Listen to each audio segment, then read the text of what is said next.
Good evening, everyone. You guys can just give me a quick thumbs up if you can hear me.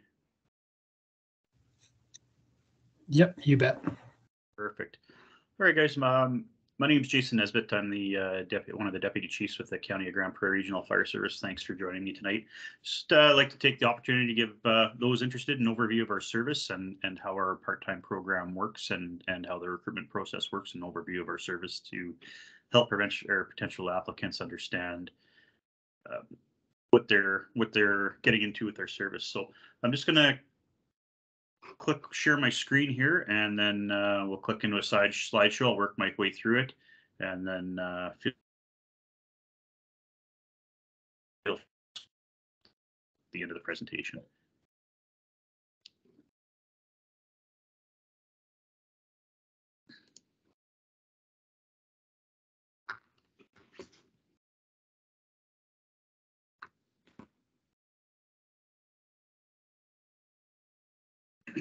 So what I'll cover tonight is who we are as a service, the services we provide.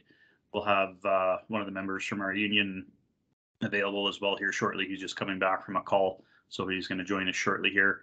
Go over some training, what we offer from a compensation perspective and environment and compensation package.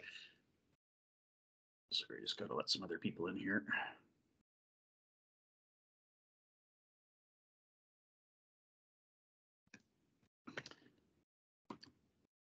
Our recruitment process, the recruit expectations, rates of pay, other opportunities in the region, and then have time for question and answer. So if you're not familiar with our service, we are a composite fire service, and that is a combination of full-time, part-time, and paid on-call members throughout our stations. So we have 2 staff stations with full and part-time IAFF members. Those are located in the hamlet of Claremont and in the Dunes. Claremont's just north of the city of Grande Prairie. The Dunes is just south of the city of Grande Prairie. Those stations are staffed with 2 full-time and 2 part-time firefighters led by a captain. That is the general complement for every shift. And if we have recruits on, then there'll be an extra person for recruits on shift as well.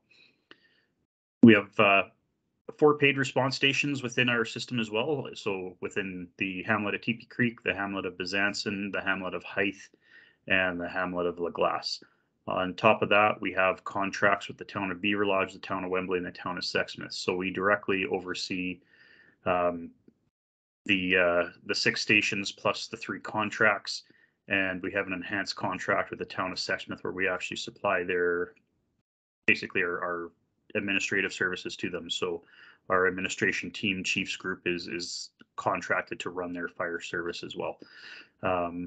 We have 20 in scope full-time firefighters. We're just hiring 2 more right now. We just got approval to hire 2 more, and we're potentially getting 2 more on top of that here shortly. We have 7 admin positions. So we have obviously a fire chief. We have 2 deputies. So we have a deputy chief of operations, who is Bart Johnson. We have a deputy chief of training and logistics, who is myself. We have a district fire chief, who is Brian Hall. He's in charge of all of our paid on call stations. We have a fire marshal who looks after our prevention programs and investigations. And we have 2 admin assistants. We have 1 right now, and we're actually just in the process of hiring a second one. We have 32 part-time members right now who are within the union, and we have 6 recruits who will be joining the union here as of June 1st. The goal within our part-time program is to maintain about 40 members. That's about what we can support, what looks after our schedule, what gives us a good complement of staff to look after things. On top of that, we have an additional 64 paid response members in our 4 rural stations, and our current complement of members within our county owned and operated stations is 126. So within the entire fire service, we have quite a few people. We are the largest fire service in northwestern Alberta, and we're the 2nd largest fire service north of Edmonton, only smaller than the regional municipality of Wood Buffalo, which includes Fort McMurray. So we have our contracts with our 3 municipal partners that I touched on there. We have mutual aid agreements with all of our neighbors. That includes the city of Grande Prairie, the municipal district of Greenview, Saddle Hills County, Birch Hills County, Horse Lake First Nation, Grande Prairie Technical Search and Rescue, who are automatically dispatched with us to certain types of calls, Alberta Forestry, And we have a Northwest Resource Sharing Agreement, and that includes 26 municipalities in northwestern Alberta that from High Level to Grand Cache, from Slave Lake to the BC border in our area, covers everything off. So should there be a major event throughout northwestern Alberta, we're a phone call away from going to help our neighbors. Last year we had 2,019 calls for service. That was our busiest year on record. And we still have, right now we have our medical co-response calls scaled back to only life-threatening determinants. So had we not had that as a result of COVID, we would have been even busier than that. That's within all of our stations within the County of Grande Prairie. The County of Grande Prairie itself is about 6,000 square kilometers, and we're about the size of Prince Edward Island. So again, if you're not familiar with the area, it's quite a vast area to cover, and it includes urban, rural, suburban, industrial, forested areas, every type of environment you can imagine. Just a quick overview of who we are and where we are. So on the map, if you're not from the Grande Prairie area or you haven't been up here, in the green area on the map here is the borders of the County of Grande Prairie. So to the north, we're bordered by Saddle Hills and Birch Hills County, which are in the Saddle Hills. To the south, we're bordered by the Wapiti River. To the east, we're bordered by the Smoky River, and to the west, we're covered by the BC border. That's how we fit into the region up here. For our fleet, we have 52 different pieces of apparatus. That includes engines, ladders, tenders, squads, rescues, utilities, quads, snowmobiles, trailers, training trailers, you name it. We have pretty much every type of apparatus that you can imagine within a fire service spread throughout our system. We respond to almost every type of environment, so that urban, residential environment, rural, interface fires, forest fires, grass fires, high-rise, industrial facilities, everything covers off those areas. And that's one of the nice things about working in our environment that a fire service could work in. On the level of service side, we cover obviously structure fires, urban interface fires, wildland fires, motor vehicle fires. We provide external support to oil and gas emergencies.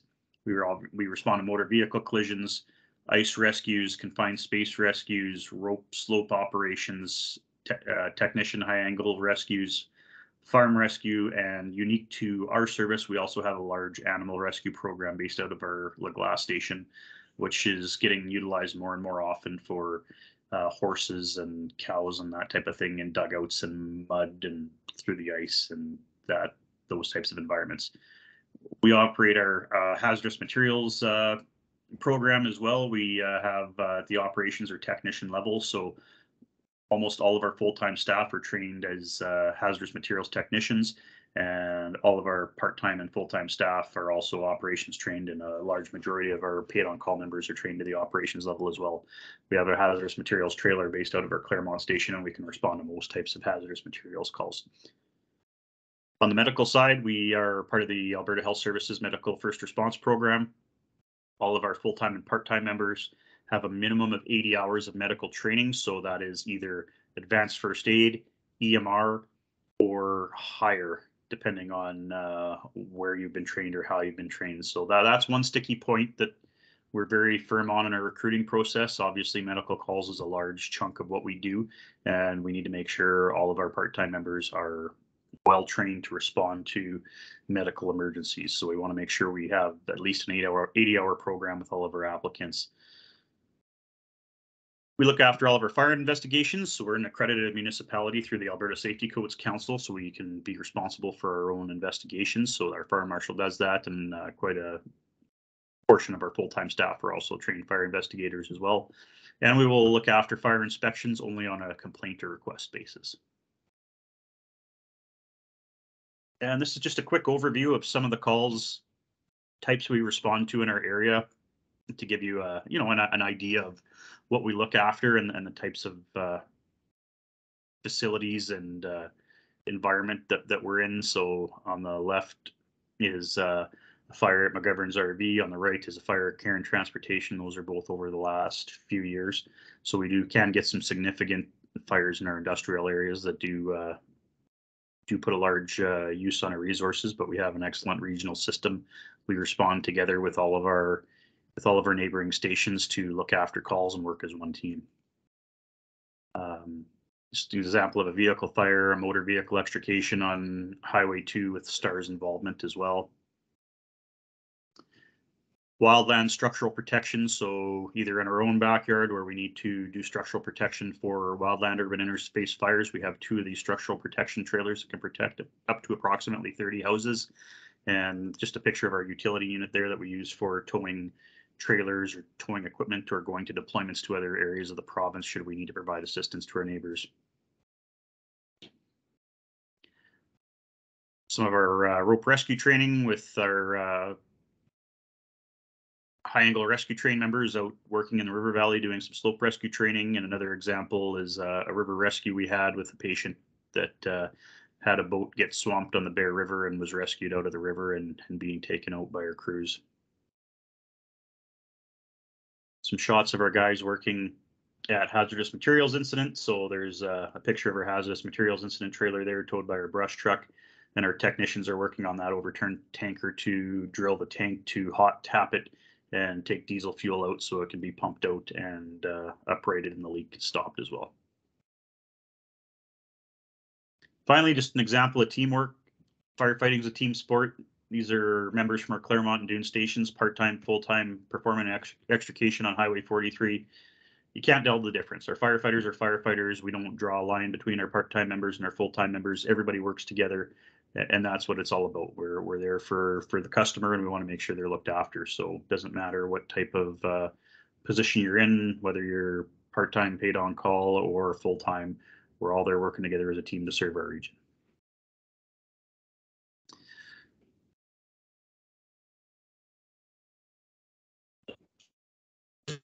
Legier and our treasurer, Matt Pequino, they're both on the executive of our local 5108. I'll leave it to you guys as to who wants to just give a quick overview of the local and how the local pertains to our part-time members. It's unique. There's not many services in Alberta that have part-time members within a local. There are a few, and I'll turn it over to one of the members from the local just to give you guys a quick overview of how that works once you get through the recruit phase of the process.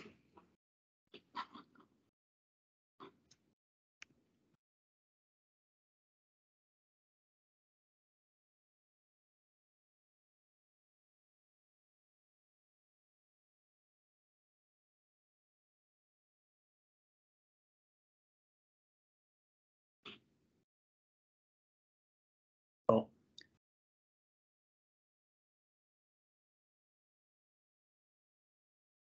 Here you go, Mark. You should be able to talk if you're going to speak. Matt, I'll unmute you as well. Sorry, you got IT set this up. All right, thank you. I'm not sure if you can turn my camera on too. Yeah, I've got it now. You should be able to now.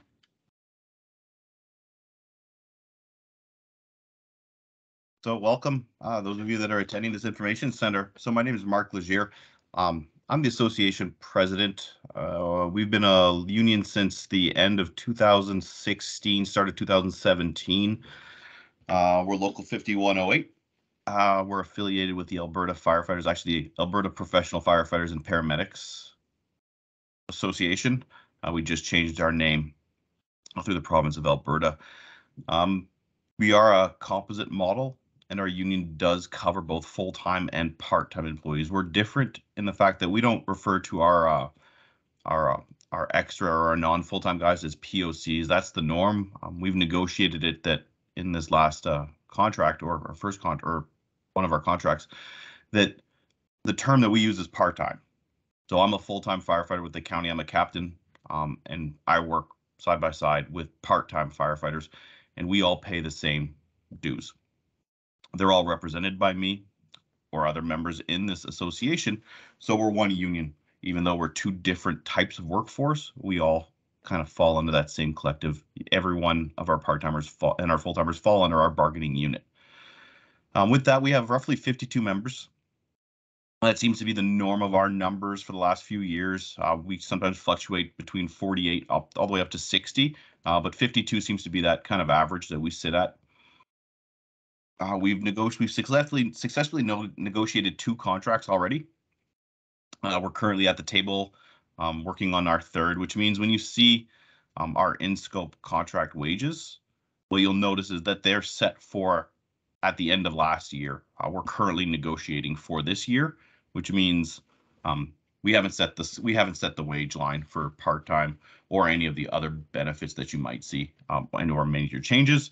When we get that contract finalized, then it would be retroactively paid for the hours put in. I'm not sure if there's much else. I see Matt is on there. Matt is the treasurer of our association. He's just coming back from a call. I'm not sure if he's got something else he'd like to add. No, I think you got everything. We have a good, I'll continue on a little bit. So we have a really good working relationship with our management team. We're not a union that battles constantly. We've got a lot of headway. We cooperate really well with our management team. So I like to say that we're not a hostile work environment. If anyone's got any questions, I can answer them. I don't know if they can talk. I did unmute them. If you have any questions specific to the union right now, feel free right now. If not, we'll come back at the end for general questions. And just to add to Mark's point again, I think we're really proud of the relationship we have with our union. I think it's a lot of fire departments don't have that luxury of having a positive culture between their management and their association. That's something we work very hard on to be on the same page and to be working together for a lot of common good, and ultimately it benefits our fire service overall. All right, I'll hand it back to you. All right.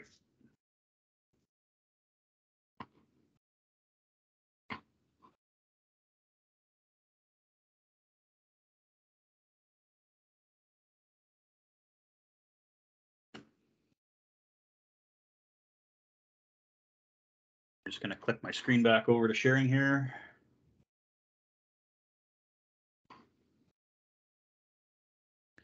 So on the training side of things, we operate our own accredited training facility, the Dunes Training Center. Our facility is accredited by both the Alberta Municipal Affairs NFPA certification program and by the Justice Institute of British Columbia. As far as we're aware, we are the only training facility that is duly accredited between the province of Alberta and the province of BC. So it's a unique opportunity for us where we can train BC firefighters as well as Alberta firefighters, and the fact that we're on the border allows us a little bit of flexibility in what programs we can teach and from what agency. We have annual competency-based training that must be completed by all of our members, including forms of platoon training where the platoon gets together for specialized training. That competency training includes base firefighter skills and medical skills that have to be completed annually. It's part of our commitment to OH&S compliance and to ensure the basics are mastered all the time and they're constantly being worked on. We have a lot of opportunity to instruct others or to be live fire technicians during training events. So as you advance with us, we give you the opportunity to take continued training up to an instructor and help participate in training and deliver training if that's something you're interested in. We have a mobile live fire training prop. We have a Draeger Phase 1 fire behavior simulator, so we can demonstrate various types of fire conditions in there, and we can move it around to any of our fire stations or to our neighbors for training. We give all of our members the opportunity to attend specialized training events. So we just had members up at the Northern Heat Trade Show and Conference in Peace River. We're sending members down to the Alberta Fire Chiefs Association Conference in Red Deer. And as other opportunities come up that are applicable to the service and the needs, we look at that as well. We also have a new $1.2 million facility under development. It's going out to RFP here, hopefully in the next couple of weeks. And I hope by around this time next year, it should be close to operational. It's going to be a Class B propane fired 3-story structure fire training building, and it's going to be replacing our current C-cans where we burn Class A material. So this is just a quick overview of our facilities. On the left is our current live fire training facility, our outside car fire prop and propane tank prop that are fired by natural gas. And on the right is the Draeger Phase 1 fire behavior simulator. The cans on the current structure are aging, and then they've kind of hit the end of their life, so that's why we're moving on to the new facility. And we've formed a partnership with the City of Grand Prairie and the Municipal District of Greenview to fund it and have the facility accessible to all of our firefighters from the region to participate in training and work together at the facility. So it's going to be a top-notch facility. And the other big side of it is not burning Class A material. So a big push on our side of things within our service is occupational cancer reduction. We're trying to look at all the avenues possible where we can take strides to reduce the risk of exposure to carcinogens and products of combustion to avoid any of our members having to worry about the threats of cancer further down the road. We offer a lot of training to our members. We use an online learning management system. We develop an annual schedule, and we put that out in the fall of every year. The last couple of years have been a bit of a nightmare to coordinate it through COVID and on again, off again training and member sickness and things like that have affected training. So hopefully next year we can get back on track. We've been pushing ahead aggressively this year to try and get a bunch of training caught up from the last couple of years. Training we offer to our part-time members, for example, is the list is on the screen, but it's not certainly not all of it. It just kind of gives you an overview of some of the general stuff we look to get everybody through. 1002 driver training, pump operator training, aerial training, wildland training, ice rescue tech, rope ops, public education, instructor. We run the Blue Card Incident Command System, so we provide some basic training to our members so you can understand how to work within that system. And as opportunities arise for other training events, we're organizing one right now today that's a heavy vehicle extrication course. And I'm happy to say we've secured an armored car from Brinks. We've been working on getting one of those for about 5 years. So that's going to be a really cool, unique training opportunity that we're going to be able to deliver to the region. As a service, I think we have an amazing culture. Looking at other fire departments, every department has their issues. I think we have a pretty phenomenal service with people that get along very well. And our motto is people first. And that's how we look at things is putting people first, our public first, our coworkers first, our neighbors first, whatever applies. The chief will say, can I do this? Is it people first? Yeah, go ahead and do it. That's something we really focus on. And that's unique to our service is we're a young service. We were created in 2011 and we went operational on January 1st, 2012 to take over a contracted area from the City of Grand Prairie. I think we've done an amazing job proving ourselves and what we're capable of. We've brought together firefighters from all over the province to put our team together. We've taken the best of everybody's former services and built it into our own system, which has turned out amazingly well. We don't have a lot of old dated culture with old ways of doing things. We're very progressive. We try and look at all sorts of new opportunities, new technology, emerging trends, different training ideas to help progress our service forward and be a leader in the province within the fire service. We provide top-of-the-line uniforms, personal protective equipment, and kit issuance, which is constantly under review and is captured within the collective agreement. We have an opportunity for advancement. Our full-time firefighters are hired only from our part-time pool. So right now we're hiring 2 new full-time firefighters.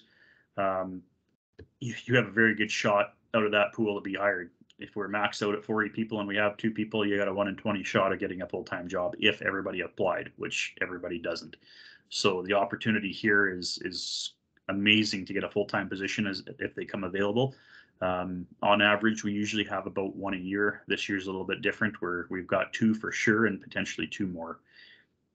You do have to be off recruit status and within the association to be able to move from part-time to full-time.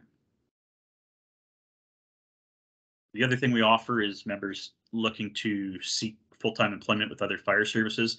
We'd love to give everybody a full-time job in the fire service. Unfortunately, that's just not possible given our current service model. So we know most people have aspirations to make this their full-time career. And we don't look at that negatively. We want to help you. We want to help you live your dream. That's the people first thing to do. We'll do what we can to help you with other processes and give you the training skills, knowledge, abilities you need to be successful with other application processes. We also offer the opportunity to maintain other employment and work part-time, which is unique as well. So we have some employment partners that are willing to work with us and be flexible to some of the hours. And there's no shortage of jobs in the Grande Prairie region right now. We are booming again and everybody is hiring. So there's a good mix to supplement wages between part-time employment here and part-time employment somewhere else, especially if you're a registered medical practitioner. Alberta Health Services is hiring like crazy for EMS, and they are looking for people almost every day. So this is just a quick example of where our part-time members have landed over the last 10 years. We've had approximately 50 people move on to other career positions within the fire service, from Mississauga all the way over to Kelowna. So it's a nice feather in our cap to say, you know, these services have all found value in our members and made their organization better by hiring our former members. So for the recruitment process, everything's on our recruitment page on the County of Grande Prairie website. Within that web page is a part-time firefighter information package. If you are applying, please read that in detail. It goes through everything from end to end about our service and the process. It also includes details on our physical abilities test. So it gives you the opportunity to understand exactly what you need to train for to get through a recruitment process. It's not easy, and having that information, if you're looking into it, will help you train to be able to pass that test. Applications are only accepted through our HR preview webpage. We do not take emailed applications. We do not take them in paper at the front counter. They have to go through our HR page to be submitted online. Applicants that are qualified will obviously be contacted to move on to the next stage. So once you've been notified if you're qualified to move on to the next stage, we'll book you in for our ergometrics testing and aptitude exam. That's usually in a Saturday morning from 8 a.m. to noon, where we do the two tests back to back. The ergometrics testing is done as a group. It's played through videos, and you answer questions as the videos go individually. Following that up, we have a break, and then a fire service aptitude exam, which is based on standard firefighting knowledge from 1001, 1051, 472. Once those are completed, we have physical demands testing that runs that same weekend. So we try and combine all the in-person stuff together. So if you are from out of town, you come here, you do your exams, we have a physical demands test on in either the afternoon of the Saturday or whenever we can schedule you in on the Sunday, and then we go from there. If you pass your exams and your PDT, you'll be invited for an interview with our interview panel board. And then from there, successful applicants will be notified. If you're notified to move forward from there, you'll be sent for a final evaluation with our fire department physician and a psychological evaluation with our psychologist. The psychological evaluation isn't necessarily a pass-fail, but it is an opportunity to understand that we have a psychologist available to our members. We have a very robust peer support program. We're very in tune with making sure our members' mental health is looked after, and we want to make sure we offer the best service we can to our members to ensure not only their physical health is maintained, but their mental health is as well. If you pass everything and move on to our recruit school, it's a 7-day program. 84 hours, 12-hour days at our Dunes Training Center. It's led by Captain Lejeune and Captain Shakura. They are there to do a skills verification and indoctrinate you in how our fire service works and what we do. We are not there to teach you how to be a firefighter. We're hiring people that are already trained as firefighters. We want to understand and verify you know what your paper says you do, and then get you to understand how our service works and how you fit into it. Sorry, I'm the on-call chief tonight. Radio's going off. Just a test page. So for our recruit training expectations, you have to successfully complete our recruit school. You have to successfully complete NFPA 1002 Chapter 4 and 5, which is driver operator and pump operator training and their task books during our probationary period. If you are trained in 1002 Chapter 4 and Chapter 5, you don't necessarily have to complete that training, but you will still have to complete the task book during your probationary period. You'll have to successfully complete an ice rescue technician training program during the probationary period. Within our collective agreement, we have either a requirement to have one of three things: ice rescue technician, rope rescue, or hazmat technician to be compliant with the collective agreement for the training. Ice rescue technician is more commonly done within our training to meet those requirements, and that will be offered to you during the probationary period. If you already have one of those certifications, then again, you shouldn't have to complete that training unless you wish to have a refresher. You need to successfully complete your firefighter competency task book during the probationary period. So all those basic skills will have to be signed off that you're completing them successfully by an evaluator, and you have to successfully complete responder task book and medical first responder exam during the probationary period. Again, those will all be evaluated to ensure competence and that you're meeting our standards and expectations. For shifts, our part-time members are required to work a minimum of 4 shifts a month. It's either 10-hour day shifts or 14-hour night shifts or a combination thereof. Minimum of 4. More shift opportunities are generally available, and once you're off probation, some members work almost full-time hours. Not everybody. It depends on your availability, on your other jobs, on your life, family, etc. If you're available to work weekday day shifts, there's generally lots of hours available for you. So depending on what you're trying to achieve, you can work between 4 and as much as you want, depending what kind of shifts are available. Overall, we can train the skills, but you must have the right positive attitude. That is a huge, huge, huge factor in how we run our service, and we're looking for that fit. If during the recruit period we don't find that fit or you don't have the right attitude, we won't keep you with our service. We want somebody we can work with for the rest of our career. So we're very selective about making sure we're finding the right fit. Our firefighters lead in the community, and we expect you to be leaders on and off duty as you represent the fire service.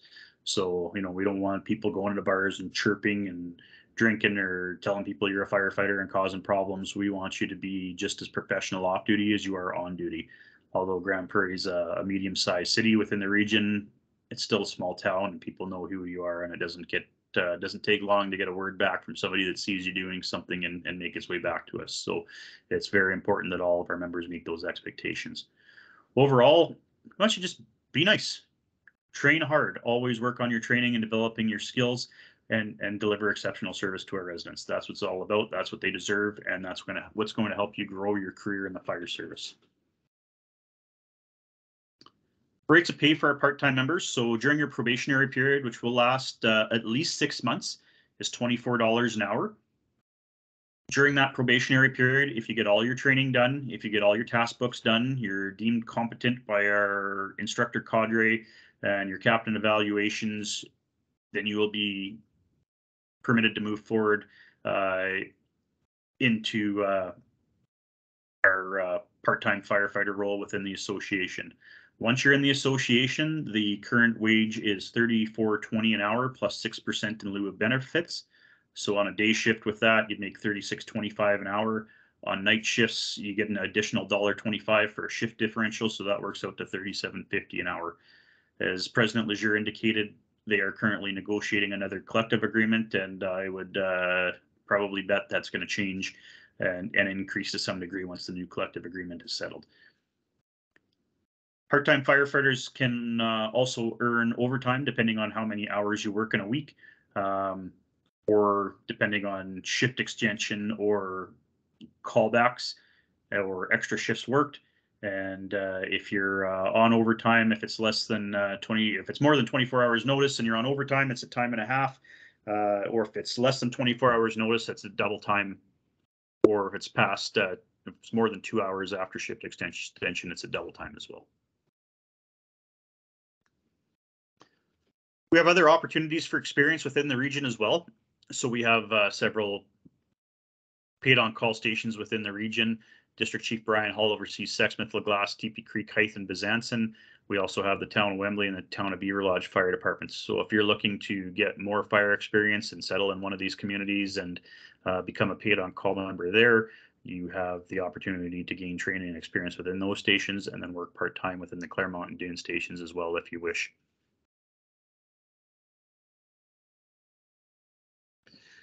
Within the Grande Prairie region, if you're not from here, we have reasonably affordable housing, which is unique to This part of Alberta, for some reason, it hasn't taken off to the degree of some other areas, especially around Edmonton, Calgary. Mix of urban, rural, and suburban. So depending on where you want to live, everything's available to you, right from a mobile home up to a mansion down in the dunes in our southern response area. We have all sorts of recreational activities: riverboating, hiking, skidooing, fishing, hunting, quadding, dirt biking, cross-country skiing. We have a downhill ski hill. We're 2 hours and 45 minutes away from the Powder King ski hill outside of Chetwynd in the mountains. We're 3.5, 4 hours from Jasper. We're an hour and 45 minutes from Grand Cache, a couple hours from Tumbler Ridge, which is a beautiful hidden gem of outdoor wonderfulness. There's all sorts of interesting areas to explore if you're an outdoor person. We're a northern service center, so there's a Grande Prairie area supports a population of approximately 300,000 from northern Alberta and northeastern BC all the way up to Yellowknife and the Yukon. We have a Costco, so you'll see a lot of out-of-town plates coming in here on the weekends, going to Costco and loading up and heading back out of the area. We have a great little regional airport. As it's coming out of COVID, flights are coming back online. We have multiple flights a day to Edmonton and Calgary. And we have new direct flights as well. Flair Airlines did a test project here last year, direct to Toronto and Vancouver. They're coming back in here right away with new direct flights to Vancouver from Grande Prairie. I'm not too sure about Toronto if it's back on the list yet, but they were making money in Grande Prairie. They were waiting for new planes to be able to expand service back to the region. And now that their fleet's expanded, we should have more direct flights out of here as well. So it gives opportunity to go back home if you're not from the area. As mentioned earlier, we have a great employment market for supplemental work. Everybody's hiring right now, so it's not hard to pick up a job somewhere else and work part-time for us. We have the benefits of being a medium-sized city. Short commute, limited traffic, get from end to end pretty quick. You're not sitting in traffic for hours and then trying to get through to work at the beginning or end of the day. When you live up here, you're eligible for Northern Residence Intermediate Zone tax deduction, so that usually comes back as a couple $1,000 tax benefit every year. And we also have a new, got cut off on my last sentence, last word there. We have a new $900 million regional hospital. They're still having a hard time staffing it, but we have a beautiful new hospital available to our residents as well, which is something we've been waiting a very long time for. So that's it. That is the end of our presentation. I'll just stop sharing my screen here and open up the floor. Should anybody have questions, just put up your hand. I'll acknowledge you and we'll just work through them. And I may steer the question over to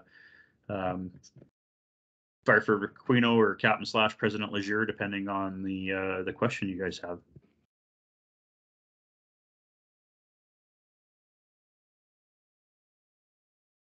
Brandon. Hey, Jason. I know you touched this a little bit about the medical stuff. I took my EMR in probably 2009, but unfortunately I never stayed ACP registered. So what is your expectations? Let's say I did apply. When would you be expected, or when would I be expected, sorry, to have either advanced first aid or any of those other qualifications? Is that before the hiring process is finished, or yeah, what's the time frame on that? So if you have completed an 80-hour EMR program that is recognized through the province of Alberta or another province that meets the same skill set that we're looking for, we will accept that regardless of its validity date or expiry date or ACP registration, because we don't require members to be ACP registered. For people that don't have EMR is becoming harder and harder to get. So we will accept advanced first aid as well, but the advanced first aid will need to be current through your provider. If hired, then you go through training and assessments with us to work on your knowledge and skills up to passing our medical first response exam and scenarios to deem you competent to work as a medical first responder through us on behalf of Alberta Health Services. Okay, perfect. Thank you. And that's the same thing as 1001, 1002. Once you take it, you have it. But even if it's not fresh, I think I did it in 08 or 09. So it's been a little bit. But yeah, that's correct. As long as you have an IFSAC or Pro Board seal, that's what we're looking for. Okay, perfect. Thank you.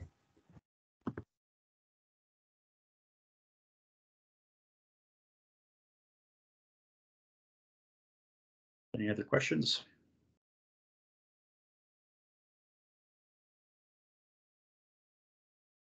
Once, going twice. Sold. All right. Well, I guess that makes it pretty easy with just one question. So thanks for joining us tonight. If you guys do have any further questions, feel free to send us an email, firerecruitment@countygp.ab.ca.